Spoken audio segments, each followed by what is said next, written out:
Now we'll dive into selection itself, man. Like I like to break it down in 3-week increments. So the first week, admin week, second week, land nav, and then the third week, team week. Because I always tell folks like selection you could train for, right? Especially the first and the second week. The third week is just what it is. Like you can't like just be a good dude and with that you don't get hurt. How was admin week for you as far as all the physical gates that you had to go through? I thought it honestly was pretty doable. Yeah. Because we did the PT test, and then we had the pull-ups, and then I think there was like a 5-mile run in between there. I don't remember if we wore boots for that or not. Gotcha. But yeah, admin week was super chill. You know, they give you your roster number. They tell you your left and right limits. Yeah. Just kind of like some gated events with the run and the PT stuff, and I think they did land nav training in the classroom then too. Gotcha. If I remember correctly. I don't. Yeah, because before you go out to a week 2 to conduct land nav, like they do a small class teaching you how to do land nav. You know what I mean? So leading up to that point, like how big was your selection class? Do you remember? So I remember my roster number was 106. Okay, definitely bigger than that. But I think there was close to 300 people in that class. 300? Yeah. Probably half of them x-rays. You know what I mean? Well, I mean, so just from us, it was, probably around there. Gotcha. Now, leading up to a selection itself, because the physical aspect, like SOPC is going to get you there. Yeah. Did you have to do anything for the mental aspect of getting ready for what you were getting ready to get yourself into? Yeah. So for me, it was the land nav. Gotcha. You know, I never from the city, man. Yeah. So I grew up in Battle Creek, Michigan, and I kind of live in the city. Yeah. I mean, like me and my older brothers, we go out and play in the woods and stuff, but I never fucking been out in the woods with a compass and a map and expected to move from point A to point B. And so that whole thing was a mental mind fuck for me. I remember the night before we launched, I was just like having this fucking battle in my mind. It's like, dude, like just, you got this, you fucking do it. Yeah. But I ended up getting 7 out of 8 points. Nice. So, I mean, that was pretty good. Yeah. Oh yeah. Like, so. That's damn good. So now week 1 is done. You get into week 2. Like you just mentioned, you crushed it 7 out of 8. Did you guys have to do the star there too, or as long as you did good in the PEs?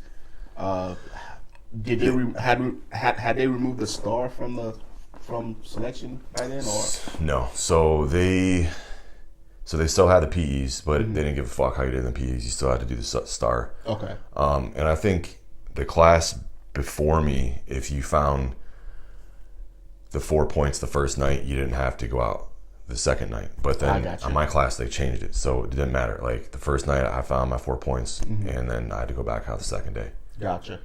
So that's awesome, man. So the star itself, how'd you do on that? Knowing that, hey, I need to pass this to actually keep going with the selection. Did you still have that battle in your mind, or did the PEs kind of build you up to where you're like, okay, I got this? So I actually kind of got lost in the PE, and luckily, I figured out where the fuck I was. Yeah. I was walking through the bowling alley, and I was like, whoa, look at my map, and I was like, oh, I'm right here. Yeah, that's awesome. So it was, I had a little bit of like a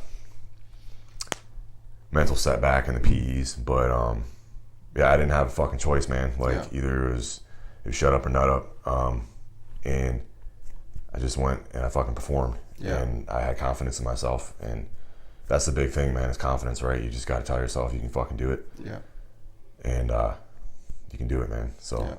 Well, it fucking worked out. Yeah. Now, week 3 itself, man, how was that? Because I know when I went through the fucking like the 18 X-ray mafia, that shit was a thing. Like there was 18 X-rays just fucking bonded together, and they were like, okay, we're gonna crush this, and everybody that's not our friends, we're gonna pair the shit out of them.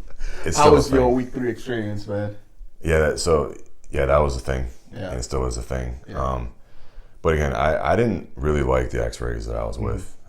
I just thought they were a bunch of fucking douchebags. some are cool. We got along with, but I didn't really talk to them. So, yeah. So I made friends with a captain in there, and I was making friends with all the regular Army guys, and they all liked me. But yeah, team week was interesting. I don't remember everything we had to do. The one thing I do remember was down pilot. That fucking sucked. I think everyone remembers that fucking thing. Yeah, that was pretty shitty. I remember you had to carry the ammo box. Yeah. And I remember my fucking forearms just, dude, I couldn't feel them, man. It was just like, ah. Yeah. But, yeah, team week sucked ass, man. Yeah. But it was a good experience because, you know, you get to learn a lot about yourself and learn about what you're capable of doing, and you can just keep pushing through the pain. And yeah, so I was fortunate. I had a pretty good team. I think we had some issues on the apparatus, but other than that, like, we fucking crushed everything. Yeah. I like shit, because I always tell dudes, hey, the key to passing team week is just be a good fucking dude. Yeah, man. yeah. Be a good dude. We're all sucking. Like, let's eat this shit sandwich together. But just don't let that inner demon come out and start being a fucking dickbag. Yeah. You know? You just gotta learn to work with others and not be a douche, and you'll be fine. Because everybody's sucking at that point. Yeah. But so as an X-ray, because I know you guys typically go in like fucking top-notch shape. Yeah. How are you physically by the time you got to team week? Did you still have a lot left in the tank, or were you just like your fucking big Army brothers, just beat the fuck down and just had to execute anyways? I'll be honest, like, when it came to my peers, I was always kind of in the middle of the pack as far as being in shape, but I also knew that I had a lot more heart than a lot of those motherfuckers. So I was beat the fuck down. But it wasn't that bad from what I remember. I think my feet were hurting pretty bad, but you know, like, what's another couple days? Yeah. You know, so. Yeah, that's a good way to look at it, because it's going to end. You just have to keep pushing forward. Exactly. Towards the end of week 3, like, do you remember how big the class was and how much actually got selected? Great question. I would say, I don't even know what the average was back then, but I would say, like, we probably lost at least half the class. Okay, so probably 150. Yeah. Got, finished. Because when I went through, we had near fucking 400, and like 80 dudes got picked up total.